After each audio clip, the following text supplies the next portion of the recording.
Salut tout le monde, c'est David Alex. J'aimerais vous parler des stratégies.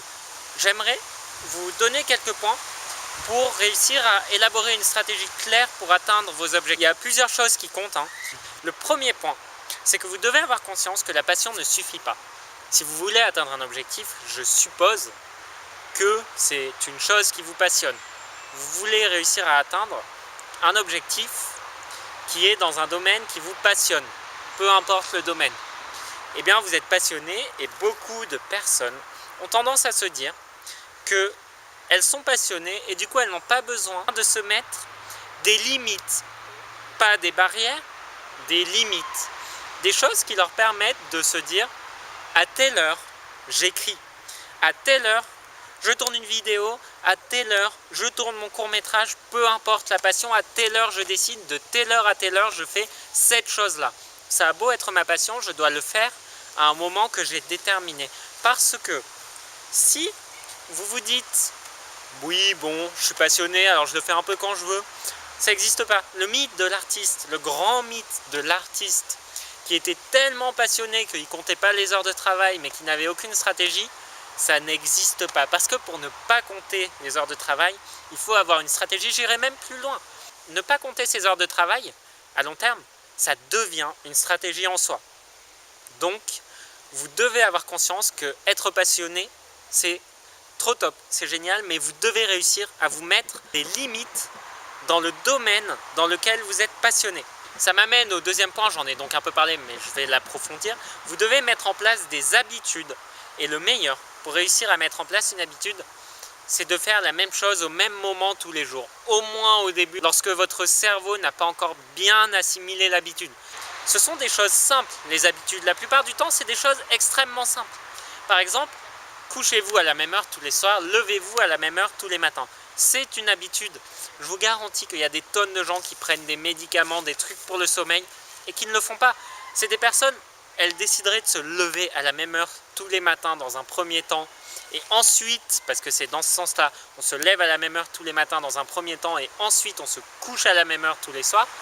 On finit par avoir un rythme top et le sommeil va très bien. Il y a certaines personnes qui ont besoin de médicaments. Il y a certaines personnes qui en prennent pour le sommeil. Je prends cet exemple parce qu'il est universel et qui n'en ont pas besoin. Et simplement, on leur a jamais vraiment expliqué ou alors elles n'ont jamais vraiment fait l'effort parce qu'elles se disaient bon, c'est un peu des bêtises tout ça, de se dire oui, ça y est, c'est magique, je vais me lever à la même heure et ça va tout changer. Mais c'est vrai. Alors ça, c'était un exemple concret, mais ça marche pour tout. Si vous avez une passion, essayez de vous dire tiens, je sais pas moi, vous avez un job par exemple et vous avez une passion à côté et vous voudriez vivre de votre passion. Eh bien, de 17h à 18h, bam, en rentrant de mon job, allez, je rentre, j'arrive chez moi à 17h30. Je m'accorde une demi-heure pour, je sais pas, manger un bout, regarder un peu mon téléphone parce que je suis fatigué après mon job. Et ensuite, bam, de 18h à 20h, sur votre projet, mais toujours au même moment. Parce que qu'est-ce qui va se passer si vous ne le faites pas toujours au même moment? Ce qui va se passer, c'est très simple, c'est que vous allez reporter.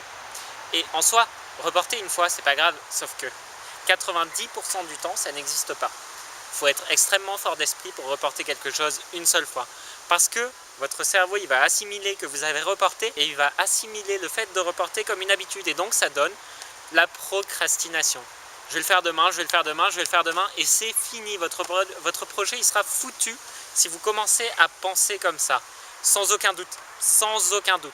Troisième point, c'est par n'importe quelle manière de faire sortir de votre esprit la stratégie que vous avez mise en place ou que vous voulez mettre en place. Par exemple, vous décidez de vous concentrer sur votre projet à une certaine heure, vous devez le faire sortir de votre esprit, c'est-à-dire l'écrire quelque part. Ça passe très souvent par l'écriture. Ça peut être autre chose, par exemple un vision board. Un vision board, c'est vous mettez plein de photos de choses qui vous inspirent et qui sont en rapport avec vos objectifs. Ce sont des réels moyens mémotechniques. Quand on est inspiré par quelque chose, on le retient très facilement.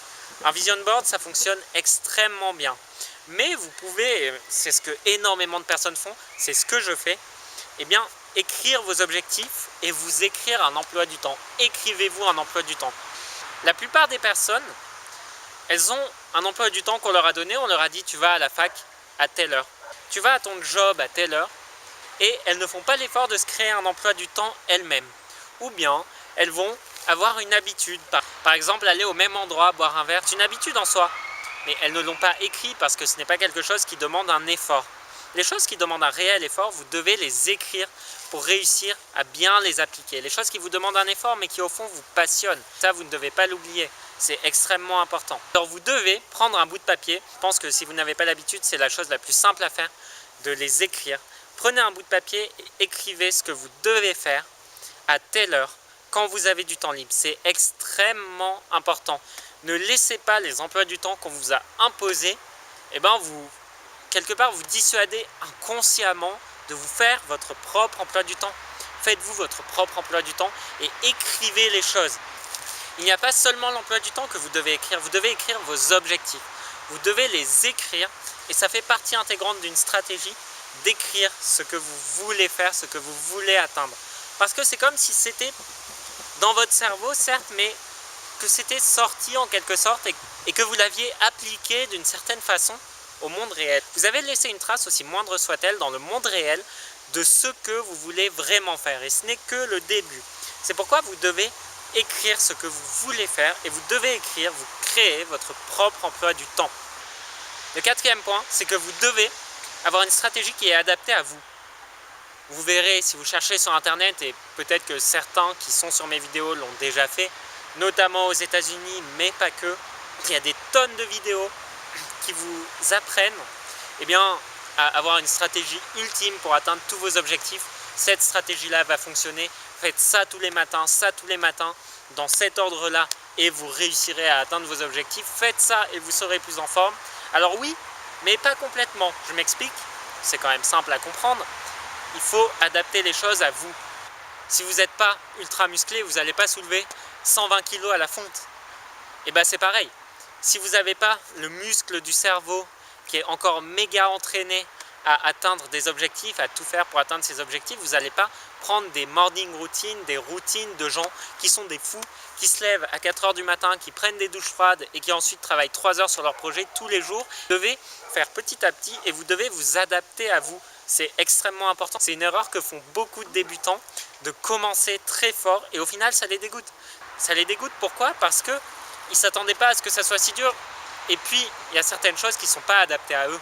C'est pas qu'une question d'échelle, parce que oui, comme je viens de vous le dire, il y a la question de l'échelle. Vous ne pouvez pas soulever 120 kg de fonte quand c'est votre deuxième séance de muscu. C'est pas possible. Mais il y a aussi les différences. Vous êtes différent des personnes qui vous donnent certaines stratégies. Et il y a certains trucs qui s'adaptent à tout le monde. Mais il faut nuancer selon vos préférences, selon vos attentes, selon votre corps, selon votre endurance, selon votre façon de penser, de réfléchir. On a tous une mémoire différente, on a tous une élocution différente. Vous devez prendre tous les critères en compte selon le domaine dans lequel vous opérez. Vous devez avoir conscience que la passion ne suffit pas, dans le sens où vous devez mettre en place des stratégies concrètes. Le deuxième point, c'est au niveau des habitudes. Faites tout pour qu'elles soient mises en place au même moment. Et au départ, quand vous n'avez pas l'habitude de mettre en place des habitudes, arrangez-vous pour que ça soit vraiment à l'heure près, aux 10 minutes près. Ça habituera votre cerveau. Et j'aimerais rajouter quelque chose.